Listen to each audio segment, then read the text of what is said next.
There's a phenomena that is affecting the Australian economy right now, and it's not the Ukraine war, it's not the supply chain, it is albonomics.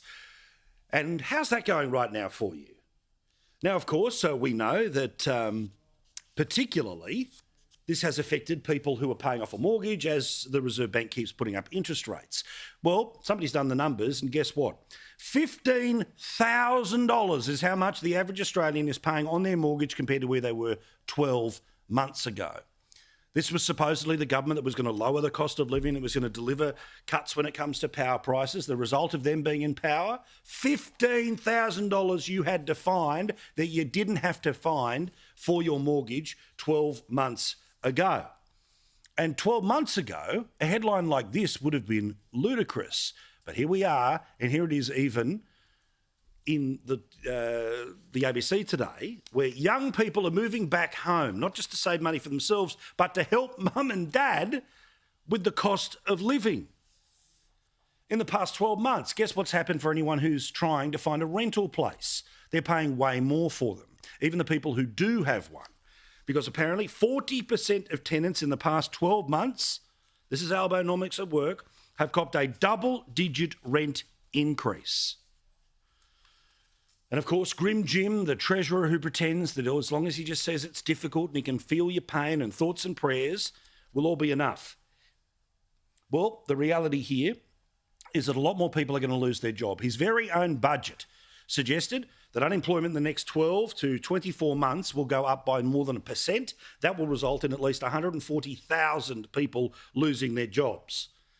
And we learned today that many economists believe that the R word is on its way. A recession is likely in the next 12 months. So we were supposed to be told that by this time things were getting better. They're only going to get worse in the next 6 or 12 months.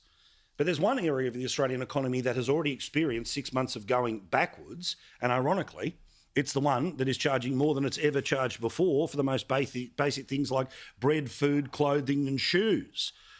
The retail sector has had 2 successive quarters in a row going backwards. They are now in a recession.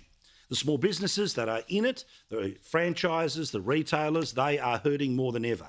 And right now is the time where the greatest government of all time says that they have to pay their workers even more, despite the fact that financially they have less. And again, I have said nightly because it was the central lie that began this administration, one that they must be held accountable for, which was that the expectations were, and I quote yet again, that a Labor government will produce a lowering of the cost of living. That was the promise pre-election. The reality is a whole lot worse. And I'm pleased to say that the view I have had for many a month, seen it coming, given you the details each and every night, because I live in the real world like you, well, people are starting to notice. In Western Australia, they wrote today in one of their opinion pieces here that more than platitudes are going to be needed to deal with the cost of living. And even in lefty websites in Queensland, they say, listen up, Albo, the voice coming out of the suburbs is all about cost of living. And put simply, people don't want to at all engage with the issues that the Prime Minister would prefer everyone to be talking about, which is potential changes to the Constitution.